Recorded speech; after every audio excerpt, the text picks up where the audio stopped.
than the one we seem to be having now. So use your imagination. The road to spring. Breath turns to vapour, bushes burn with frost, crystal puddles punctuating the trail, on which the sun's battles are frankly lost, as noonday sees its thawing vigour fail.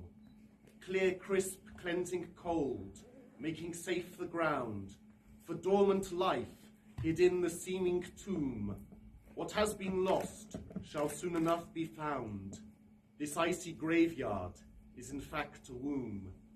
Winter's work is but to build up the spring, to save up towards the impending flower, to gestate the soon budding, teeming thing, in expectation of its public hour.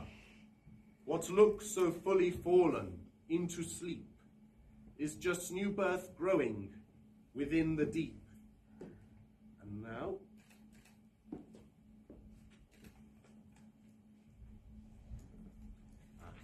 dragon. This is a funny one. Dragon. It is not easy being a dragon. Stupid men coming around to kill you, waving swords and threats, spume from booze flagon.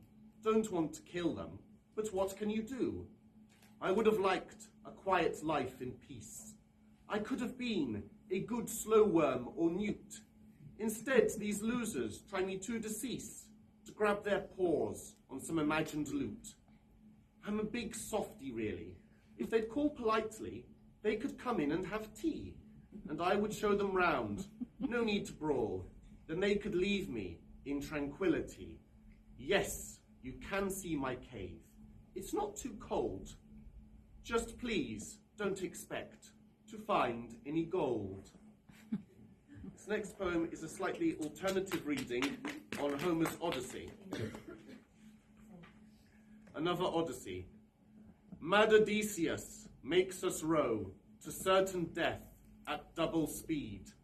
How much further have we to go till into sea our lives last bleed? War is the toy of gods and kings, for us to suffer and regret. We are but low-born, wretched things, whom wives and children shall forget. We left burnt Troy to return home. We hoped at last to find our rest.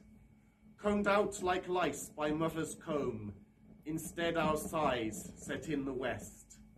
No poet shall sing in our praise. We shall die like rats and no more. Our king shall reap the epic phrase, and will wash up dead on some shore. My final poem, it's looking from the perspective of a famous saint, Saint Augustine of Hippo, and his former lover, who left him. He left sometime before he became a saint. Saint Augustine's concubine. You loved me once, Augustine, and our son, the sapling that grew out of dirty love. Your mother could not stand me. She'd outrun our life together, you two, hand in glove. Peace always did elude you. You would read and say the strangest things, not settle down with me or someone else. You had some need, apparently. I think back in hometown. Whatever you do, don't regret our child. His first steps were not sin. I gave us life, not death. Excuse me. A life you smiled when it first smiled. Always your son, though I can't be your wife. Farewell, my dear. I'll have no other man. Perhaps I was also part of God's plan. Thank you very much.